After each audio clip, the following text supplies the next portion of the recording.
उत्तरकाशी की सिलक्यारा सुरंग में फंसे 41 मजदूरों को निकालने की जद्दोजहद लगातार जारी है। आज रेस्क्यू ऑपरेशन का 14वां दिन है। रेस्क्यू में आ रही दिक्कतों के चलते मजदूरों के परिजन के सब्र का बांध टूटता जा रहा है। 40 मीटर से ज्यादा की ड्रिलिंग हो चुकी है, अभी 10 मीटर से ज्यादा की खुदाई बाकी है।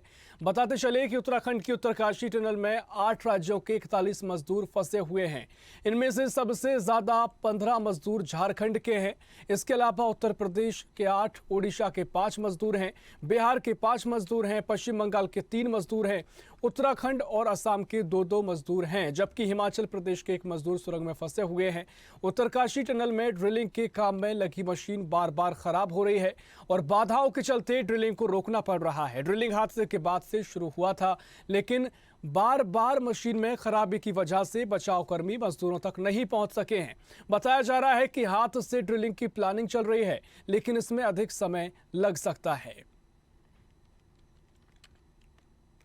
और इसी खबर पर और भी जानकारी के लिए हमारे सहयोगी उत्तरकाशी से लाइव जुड़ गए हैं। विनीत, जिस तरीके से लगातार रेस्क्यू ऑपरेशन चल रहा है, फिलहाल क्या कुछ अपडेट मिली है? कहां तक रेस्क्यू ऑपरेशन पहुंचा? जो ऑगर मशीन खराब हुई है, अब आगे की किस तरीके से रेस्क्यू की तैयारी है? ऋषभ, बिल्कुल आपको बता दो, लगभग 24 घंटे का समय बीत चुका है, मगर अब तक जो ड्रिलिंग का काम है वो शुरू नहीं हो पा रहा है, क्योंकि लगातार जो सरिया है यहाँ पर सबसे ज्यादा दिक्कतें यहाँ आ रही है, क्योंकि जब भी मशीन कार्य कर रही है तो आगे हर 2-3 मिनट के अंदर कुछ टेक्नीशियन प्रॉब्लम यहाँ आ रही है, जिसको लेकर बार बार उनको बाहर किया जा रहा है। और लगभग देखा गया है कि जब भी इसको लेकर कोई प्रेस होती है तो ये तुरंत बता देते हैं कि 24 घंटे या इतना टाइम लग रहा है, मगर जब ऑयल मशीन को अंदर डाला जा रहा है उसमें लगभग 2 घंटे से ज्यादा का समय उनको अंदर लग रहा है और 2 घंटे बाहर आने में लग रहा है। मगर लगातार एनडीआरएफ की जो टीम है वो लगातार वहाँ पे गैस पाइप से सरिया और जो प्लेटें वहाँ पे लोहे की बड़ी बड़ी प्लेटें हैं उनको काटने का काम कर रही है, जिससे कि लगातार समय बढ़ता जा रहा है। और एक और बड़ी खबर जो सामने आ रही है कि टनल के अंदर जो मजदूर फंसे हुए हैं उनमें काफी हद तक बीमार होने की जो खबर सामने आ रही है, क्योंकि किसी के बुखार और आंखों में जलन की जो बात है सामने होने आ रही है। जी बिल्कुल, देखिए जो माहौल वहां का है बिल्कुल कहें कि अनुकूल माहौल नहीं है, प्रतिकूल माहौल है और लगातार तमाम परेशानियां उन मजदूरों को आ रही होंगी।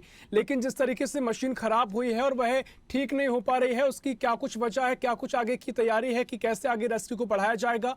और साथ ही अगर बिना मशीन के जो रेस्क्यू किया जा रहा है उसमें बहुत समय लग सकता है, इतना इंतजार करना बहुत मुश्किल होगा, परिजन भी काफी चिंता में पड़ गए होंगे। विनीत जी ऋषभ, बिल्कुल, जिस तरह से मशीन की खराब होने की कोई बात ही नहीं है, क्योंकि मशीन खराब नहीं है, मगर जिस तरह से अंदर जो बॉल अंदर जा रहा है उसमें काफी दिक्कतें आ रही है, क्योंकि जब हैमर उसको कर रही है अंदर जा रही है तो सरिया और जो बोल्डर वहां पे आ रहे हैं वो मशीन को जो पंखे जो उसको कटिंग करती है वो लगातार टूटते जा रहे हैं, जिसको रिपेयरिंग में भी टाइम लग रहा है। और वेल्डिंग का जो पैप की जो बात बताई जा रही थी, करपीसी में भी कहा गया था कि जो पैप है वो सिकुड़ जाता है जब अंदर की तरफ मूव करती है पैप, तो जब सरिया और ये चीजें हैवी सरिया वहाँ पे है, लगभग 64 MBS की सरिया है, जिनको जैसे ही जो बॉल है पैप है वो जब अंदर टच हो रही है तो वो दबने की कोशिश हो रही है, जिससे कि काफी समय यहाँ पे लग पा रहा है। जी कई परिजन की तस्वीर भी हमने देखी, चिंतित नजर आ रहे हैं। आपसे अगर बातचीत हुई, क्या कुछ उनका कहना है?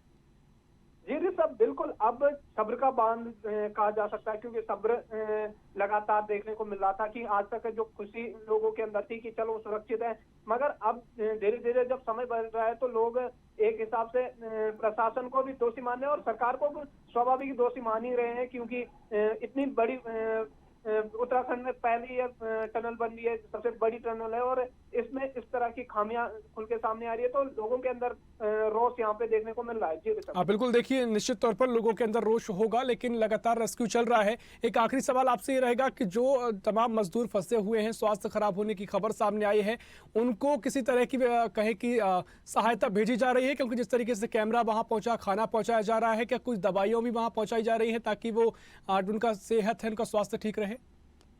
अरे सब बिल्कुल बेशक ही जब ये शाम को ये खबर अपडेट हुई थी कि रात को कई जो मजदूर अंदर फंसे हुए हैं उनकी दिक्कतें खड़ी हुई है, क्योंकि लगातार किसी के बुखार और किसी का आंखों में जलन की बात है। उसके बाद यहाँ पे आनंद फानंद में सारे डॉक्टरों को अलर्ट कर दिया गया। उनको जो 6 का जो इंच का जो पैप है उसके थ्रू दवाइयों के साथ साथ खाने की सारी व्यवस्थाएं दी जा रही है। मगर अभी कुछ भी कहना मुश्किल है कि कब तक ये बाहर आते हैं और क्या सही 41 जो लोग हैं वो सुरक्षित हैं। ये तो जब तक बाहर सामने नहीं आते तब तक कुछ नहीं कहा जाता। मगर जो वीडियो वायरल हो रही है उसमें सिर्फ 10 से या 15 लोगों की वीडियो दिख रही है, मगर 41 लोग कहाँ हैं वो अब तक जानकारी नहीं जुटा पा रही है शासन। बिल्कुल 10 मीटर की जो दूरी रह गई है वो बहुत कम दूरी है, लेकिन समय जिस तरीके से लग रहा है वो परिजन की चिंता बढ़ा रहा है। हम यही चाहेंगे विनीत, आप लगातार इस मामले पर नजर बनाए रखिए। ऐसी ही खबरों के लिए हमें लाइक करें, शेयर करें, फॉलो करें और यूट्यूब पर सब्सक्राइब करें और बेल आइकन दबाना ना भूलें। साथ ही ताजा अपडेट्स के लिए हमारी वेबसाइट